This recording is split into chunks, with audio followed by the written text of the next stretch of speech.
আচ্ছা শুনেন, বিষয় হচ্ছে আমরা তো এখানে এসেছি নদী দেখার জন্য, কিন্তু আপনি দেখে তো আমার পছন্দ হয়ে গেল। এখন ঘটনা হচ্ছে আপনি কি আমার ভালোবাসবেন? না। কে? এই যে আপনি সুন্দর দাঁত, আপনি সুন্দর চোখ, আপনি সবই তো সুন্দর। রাজি হবেন না? দাদাও ভাইরা মারি তো। মারি ফেলাবে? সমস্যা না, ওই ভাইরে আমি মেরে ফেলে দেবো। হ্যাঁ, আপনি হাতটা আমার খালি হাতে দেন। হ্যাঁ, আপনি আপনি আমার সাথে সম্পর্ক করেন, বুঝতে পারছেন? কারণ আমি তো দেখতে খারাপ না, ঠিক আছে? আচ্ছা, তাহলে আপনার ভাইরা মেরে ফেলবে না? আচ্ছা দর্শক বন্ধুরা, আমি অফার করছিলাম, আমার অফারে রাজি হয়নি, তাহলে আপনারা নক করতে পারেন। তাহলে কি বিয়া করবেনই না? না। ভালোবাসাও করবেন না? না। দেখতে কিন্তু পার্সোনাল সুন্দর, আপনি তো অনেক সুন্দর মানুষ। আর বিশেষ করে দাঁতগুলো বেশি সুন্দর। হ্যাঁ, পড়ে গেছে। পড়ে গেছে? পড়ে গেছে?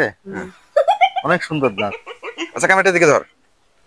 দর্শক বন্ধু, বিষয়টা হচ্ছে আজকে আসলাম আমরা এই নদীতে ঘোরার জন্য, তো আমাদের এই দাদিকে খুব ভালো লাগছিল, আমি প্রেমের অফারও করছি। এই হাতটা শুধু আমাকে দিছে, কিন্তু হাত সারা জীবনে দেয়নি, কিছুক্ষণের জন্য দিছে। তো যাই হোক, হাত আমি ফিরে দিলাম। আর সমস্যা নাই, কেউ অফার টফার করলে আপনি রাজি হবেন। হ্যাঁ, আর আমি কিন্তু আপনার অপেক্ষাতেই থাকলাম। আচ্ছা ঠিক আছে।